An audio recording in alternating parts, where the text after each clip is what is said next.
वक्त breaking news का साथ आपके मैं हूं अर्पिता आर्या। बुलेटिन की शुरुआत प्रधानमंत्री मोदी के लायन सफारी की तस्वीरों के साथ करते हैं। प्रधानमंत्री नरेंद्र मोदी ने विश्व वन्य जीव दिवस के मौके पर आज सुबह गुजरात के जूनागढ़ जिले में गिर वन्य जीव अभ्यारण्य में जंगल सफारी का आनंद लिया। जंगल सफारी के दौरान प्रधानमंत्री मोदी ने एशियाटिक लायन को देखा। प्रधानमंत्री मोदी की जीप जब गुजर रही थी तो शेर सामने ही बैठा हो रहा है। हमने ये तस्वीरें भी हम देख रहे हैं जहां पर वो वन्य जीवों के बीच जब पहुंचे तो तस्वीरें लेते नजर आए और संरक्षण की भी बात प्रधानमंत्री करते हैं। कौन से बड़े बड़े ऐलान हो सकते हैं?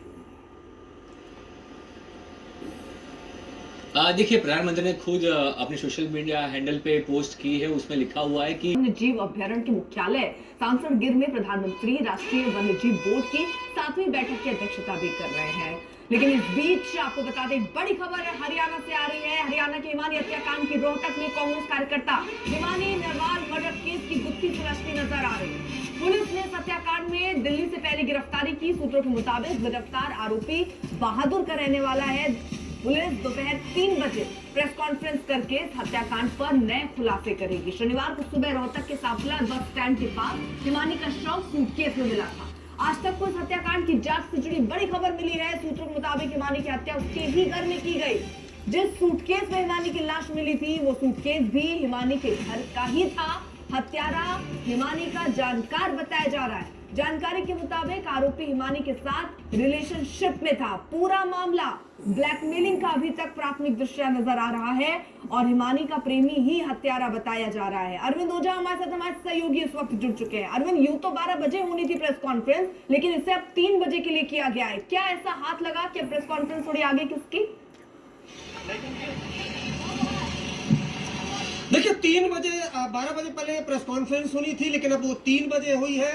पुलिस सूत्रों के मुताबिक अभी इस मामले में जो आरोपी बता रहा है उसको लेकर कई कड़ियां जोड़ी जानी बाकी है और पुलिस का ये भी कहना है कि खुलासे किए थे। उन्होंने कहा कि कांग्रेस के कई नेता उनकी बेटी की तरक्की से जलते हैं और अब ताजा खुलासे पर उनका क्या कहना है। इस बार हिमानी की मां से आज तक ने खास बातचीत की, सुनिए। हमारे साथ भी हत्या हो सकती है। उसके अलावा वो ये भी कह रहे हैं कि बहुत सारे सामान हैं जो घर से गायब है। सवाल ये भी है क्योंकि फोन की लोकेशन भी घर पर बताई जा रही थी, सूटकेस भी बताया गया कि घर का ही कोई था, यानी कत्ल घर पर ही हुआ। तो उस वक्त घर वाले कहां थे? कई तरीके के सवाल हैं, गुत्थियां बहुत उलझी हैं। देखिए, बिल्कुल। और देखिए, मां ने कबूल किया और आज तक सुबह से ही बता रहा है कि जो हिमानी का कत्ल है वो उसके घर में ही हुआ और जो जिस सूटकेस में डेड बॉडी बरामद हुई थी सापला इलाके में, वो सूटकेस हिमानी के घर पर ही रखा हुआ था, हिमानी का ही था। और एविडेंस भी कलेक्ट करने की कोशिश रोहतक पुलिस की है। इसी वजह से 12 बजे की जो प्रेस कॉन्फ्रेंस थी वो 3 बजे की गई। बहुत बहुत शुक्रिया आपका तमाम जानकारी के लिए। अब बात दिल्ली विधानसभा की करते हैं, वहां हुए हंगामे की करते हैं। आज दिल्ली की स्वास्थ्य सेवाओं पर सीएजी की रिपोर्ट पर बहस के दौरान दिल्ली विधानसभा में जमकर शोर शराबा हुआ। आज दिल्ली के विस्तारित विधानसभा सत्र का आखिरी दिन है। 3 दिन के निलंबन के बाद इसकी हिम्मत कैसे मेरे बात हो लगी है? कल का बच्चा मेरे से वक्तव्य जारी रखे। आप अनुशासन का पालन करें। आप अरे तो छेड़ रहे हैं, अनुशासन पालन करना। अनुशासन कैसे हुई बोलने की? इसकी हिम्मत कैसे हुई बोलने की? इसकी हिम्मत कैसे? विधानसभा के पहले सत्र का आज आखिरी दिन है और इस बीच आज दिल्ली के सीएम रेखा गुप्ता ने बजट सत्र की तारीख का ऐलान किया। सीएम ने ये बताया कि दिल्ली में आज तक का बजट सत्र रहने वाला है, लेकिन उससे पहले ही 5 तारीख से 8 तारीख तक तय कर दिया गया कि किन किन लोगों से जानकारी लेनी है, उनसे समझना है और उसके बाद इसको तैयार करना है। यानी पूरी रणनीति के साथ सरकार कदम बढ़ा रही है आगे।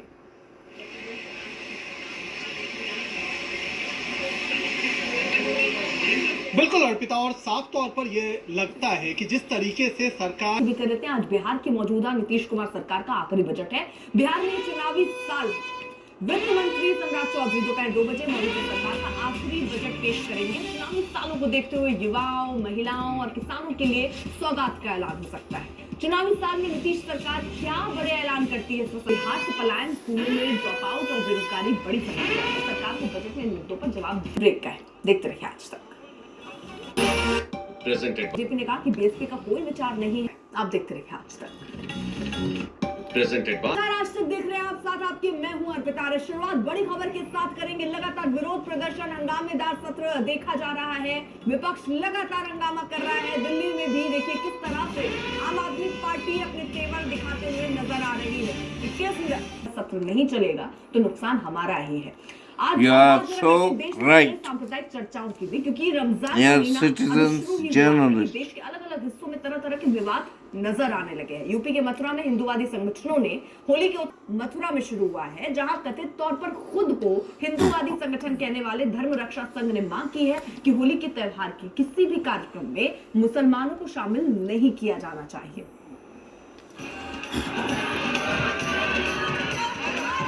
यूं तो होली का त्योहार अभी 11 दिन दूर है, लेकिन मथुरा वृंदावन पर होली की उधर यूपी के संभल में इस बार की रमजान में कोई अजान लाउडस्पीकर से सुनाई नहीं दे रही है। प्रशासन ने कानून व्यवस्था बनाए रखने के नाम पर मस्जिदों से लाउडस्पीकर उतरवा लिए हैं। अब इस पर राजनीति भी शुरू हो चुकी है। हैदराबाद के नेता असदुद्दीन ओवैसी ने अजान के समय 1 मिनट के लिए लाउडस्पीकर बजाने की अनुमति मांगी है, तो मुस्लिम समुदाय ढोल ताशे बजाकर सहरी के लिए लोगों को उठाने की तैयारी कर चुका है।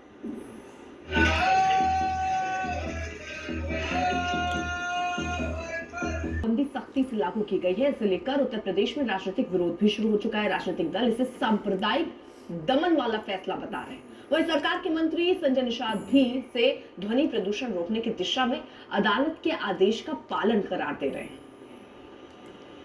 अरे यार, ईश्वर तो कण में है। रमजान के महीने में ध्वनि प्रदूषण पर नियंत्रण बनाए रखने के लिए मस्जिदों से लाउडस्पीकर उतार दिए गए। दूसरी ओर उसी संभल में प्रयागराज में लगे महाकुंभ से त्रिवेणी का जल लाकर 68 तीर्थों और 19 कूपों में डाला जा रहा है, जिन पवित्र जल